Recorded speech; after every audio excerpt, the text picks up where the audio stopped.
Good morning, children. Today, let us start a new lesson, that is, the boy who sold wisdom. Before starting this lesson, I want to tell you a small story about Akbar and Birbal. One day, King Akbar received a letter from a neighboring king asking for a pot full of wisdom. So the king asked the Birbal, how can we give the pot full of wisdom? So Birbal requested the king to give him some time to give a pot full of wisdom. The king agreed. So Birbal grew a pumpkin in a pot and gave it to the king. The Akbar in turn sent it across to the neighboring king with a note. So taking that pot, the Akbar sent that pot to the neighboring king along a note. In a note, he returned, the wisdom should be removed without damaging the pot or the wisdom in it. If you damage either of them, you should be ready for a battle. That written in that note. So after the neighboring king got that pot and a note, he was surprised to see the pot full of wisdom, and he realized his mistake and fell at the emperor's feet, means king's feet, and he begged the emperor forgive him. Here in this story, children, can you hold or carry the wisdom?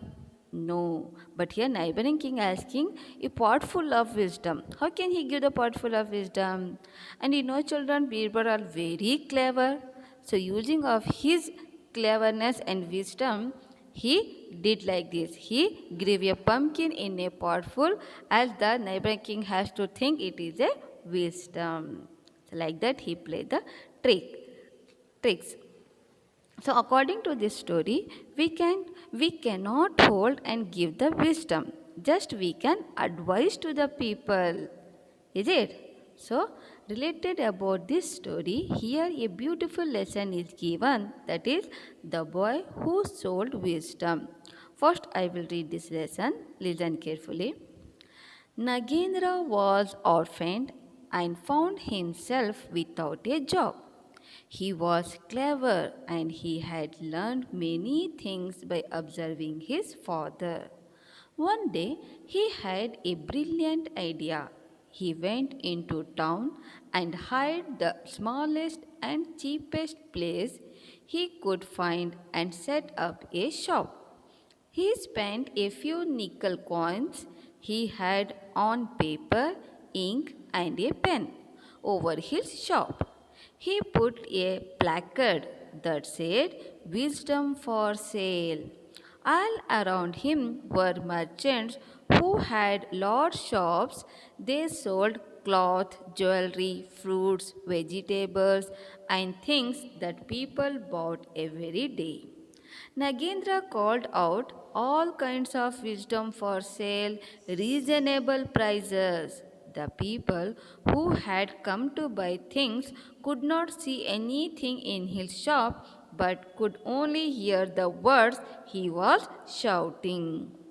They crowded around and laughed at him. No one bought even one piece of wisdom from him, but he was patient. One day, Babu, a rich merchant's son, happened to pass by and heard the wisdom seller hawking his wares. Wisdom, wisdom for all kinds. He was a stupid boy. He didn't know what was really being sold. He thought it was a vegetable or a thing he could hold in his hand. So he asked Nagendra what it would cost per kg. Nagendra said, I do not sell wisdom by weight, I sell it by quality. Babu put down a nickel and asked Nagendra to give him a nickel's worth of wisdom. The boy took out a piece of paper and wrote on it, It is not wise to stand and watch two people fighting. and he asked Babu to keep it tied in his turban cloth. Babu went home and showed his father what he had bought. He said, I bought some wisdom for a nickel and I have it here, tied up inside this turban cloth. The father untied the knot, looked at the scrap of paper, and read what was written on it. It is not wise to stand and watch two people fighting. He was furious. He screamed at his son, You fool, paying a nickel for this nonsense? Everyone knows you should not stand and watch two people fighting. Then he went to the marketplace and stormed into Nagendra's shop and scolded him soundly. You scoundrel, you have cheated my son. He is a fool and you are a cheat. Return the nickel or else I will call the police. Nagendra said, If you don't want my goods, you can return it. Give me back my wisdom and you can have your money back. Gupta, the merchant, threw the scrap of paper at the boy and said, There, now give me back my money. Nagendra said, No, you have not given me back my wisdom. You have only returned the paper. If you want your money back, you will have to sign a document saying that your son will never use my advice and that he will always stand and watch people fighting.